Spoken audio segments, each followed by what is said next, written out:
Today, after leveling my combat just one higher than that of a Karamjan monkey, I decided to go about exploring and conquering the entire island.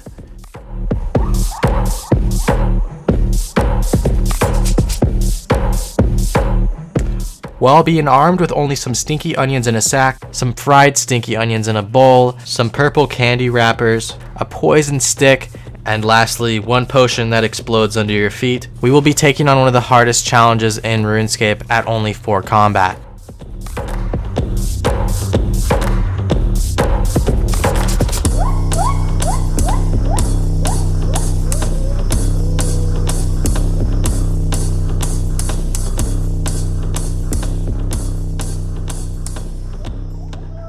So, in my last video, the 9 combat fire cape, I had discovered a new Ring of Recoil plus Ring of Suffering method which basically allowed for unlimited recoils, and once again today we're going to be using that as our weapon of choice.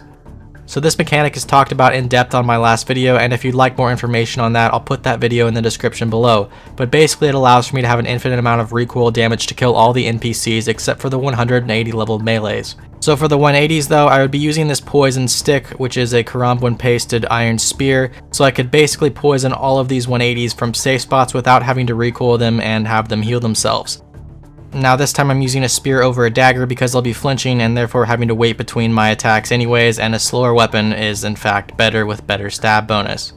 Quick but interesting fact here, if I manage to get extremely lucky with the 1 in 4 poison chance, there is I believe a 1 in 13 chance that I can actually pull off a 3 combat cape by staying 3 defense and putting the rest of my XP in attack and strength before hitting level 2 in those skills. But on average, you would see a 5 defense and 4 combat finish to this method of the cape.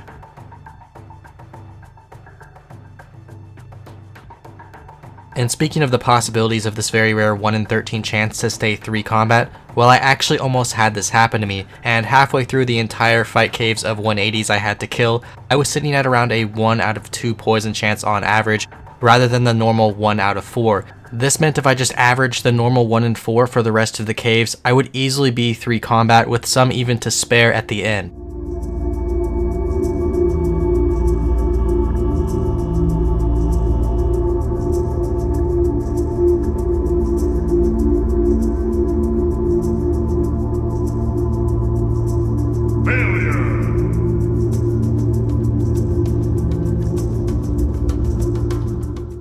So here is the best part.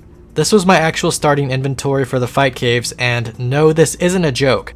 I will get into the specifics on why I will need some of these extremely obscure items here in a second, but first I basically had to prep this account for these items by getting 1 small favor requirements including Shiloh Village completed with 0 combat XP used, and 2, a whopping 76 cooking to make sure I would never burn a fried onion. So why did I need these? Well, as you saw in Xzact's video, he had found a way in which you are able to lure or move with the rangers if you time a tick-perfect eat using a brew dose. As well as this, he showed us how he could raw cake down between damage dealt to him by the 90 rangers, if timed at just the right tick, depending on the distance he was from the NPC. But let's just say I'm not always tick perfect, especially under a lot of pressure, as well my ping isn't very consistent, and you can see yourself here as I timed some of my eats and they came through many ticks later.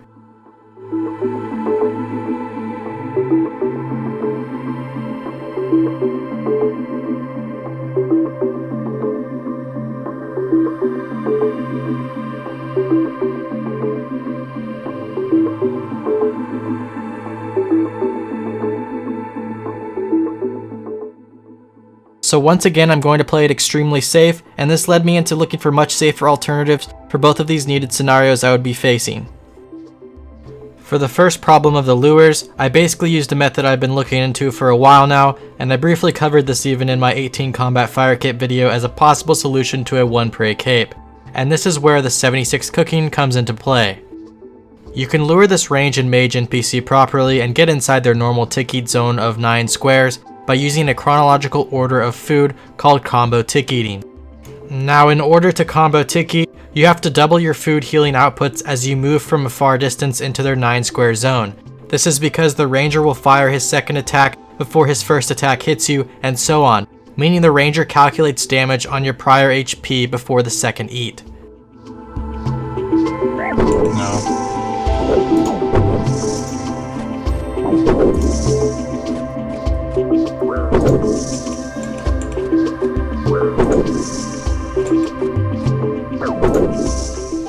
So the solution to this problem and how I went about combo tick eating efficiently was I would start the waves at 1 HP.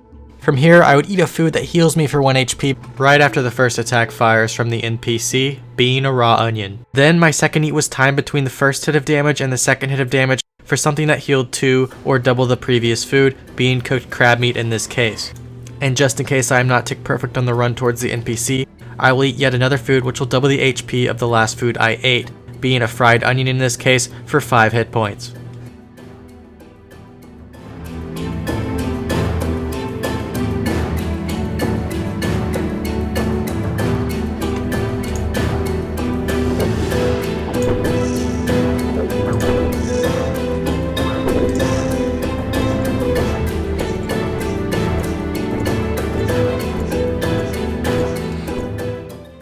Therefore, these sacks of onions had multiple uses and multiple combo tick eats within each one, as I could pull out a raw onion, use my knife and bowl on it, and therefore cook it inside the vents in the fight caves at a 0% burn rate, having 76 cooking.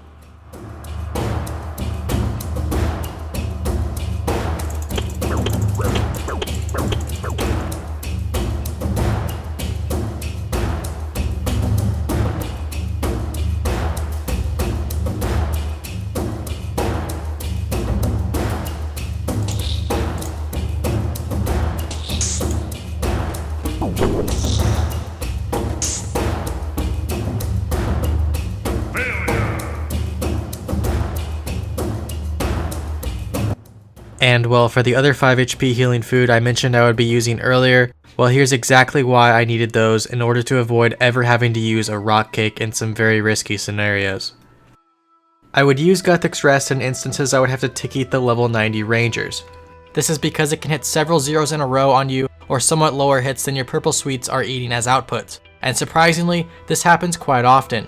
For as many rangers as I could, I would avoid being in head-to-head combat and step in and out behind the rocks, in order to safely rock cake my HP back down before stepping out once again. But for those 90s I was required to tick eat head on in front of, I would simply Guthix Rest my HP to 15/10 in case I ever hit 10 hit points, and therefore could avoid death since the level 90 ranger's max hit is in fact a 13.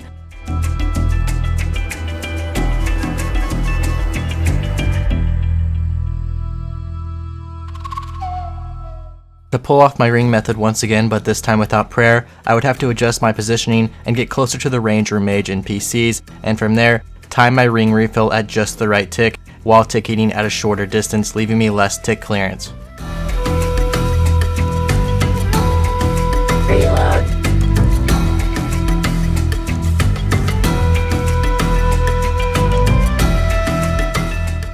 That is because once again the range and mage NPCs will cut out the dialogue of the refill of the ring if I am too far away because of their projectile attacks.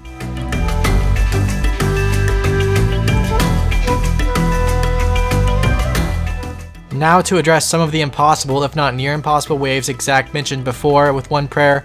Well, in fact, I didn't even use his rotation or recommended rotation we later spoke about as well. I decided to go ahead and use the good old-fashioned rotation number 2 from the One Pray Cape days, and since I am so familiar with these waves, I was able to actually solve all of these, and this included even the ones which looked near impossible on the run, being wave 43, 44, 56, and 58. Now this is where some of my strangest strategies have ever come into play, and I will give you a quick example on how I went about wave 43 and 58 here, and how it went down.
So luckily, once again, by thinking outside of the box and solutions for some of these waves, I was led to a successful route and to take on the final boss, Jad. Jad is a little different than the 90 and 360 projectile NPCs I covered earlier. He's actually got a slow attack, so you can virtually lure him by just tick eating with normal purple sweets and moving at any pace you want to. But there is one problem with his magic attack. So if you get too close to him, and with my poor connection, well, you can die pretty easily.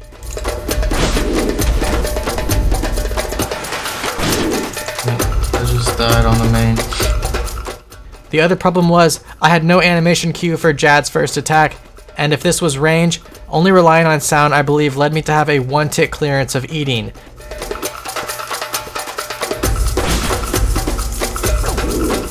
So I did discover one way around this, which was a lot safer, by using the actual interface that pops up whenever you enter this wave with Jad. So any projectile closes an interface popped up in the chat, just like I showed earlier with the Ring of Recoil recharges. So I now have a visual cue for when this chat box closes, which tells me Jad has fired a projectile, so therefore I now have a visual cue along with the audio cue of the attack. For the very first attack, I cannot see Jad's animation.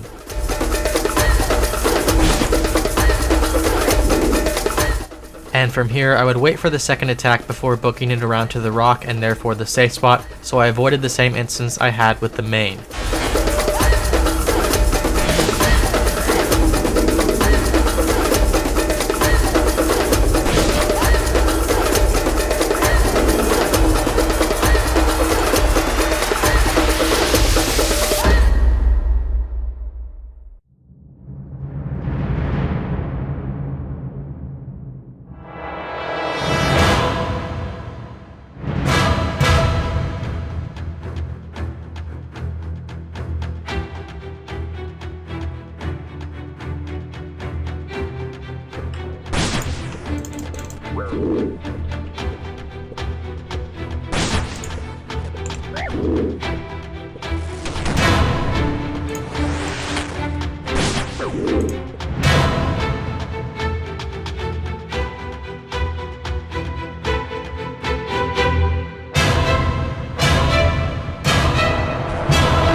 Again.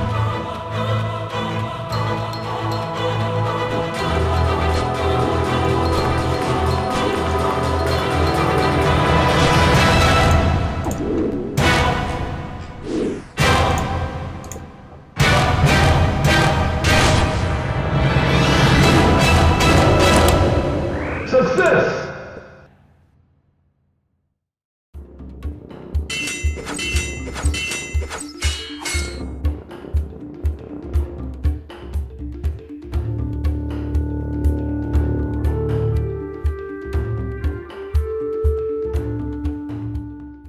Lastly, I wanted to thank Xzact for pushing me and challenging me further yet again into the fight caves, and I just wanted to say I'm glad I ended the note of the decade on a 4-combat fire cape, but I believe 2020 is the year where we will see something even greater, a 3-combat fire cape, and I wouldn't be too surprised if I just saw Xzact walking around with one here in a few days, as that 3-combat fire cape will just require one alteration and one very difficult strategy to pull off.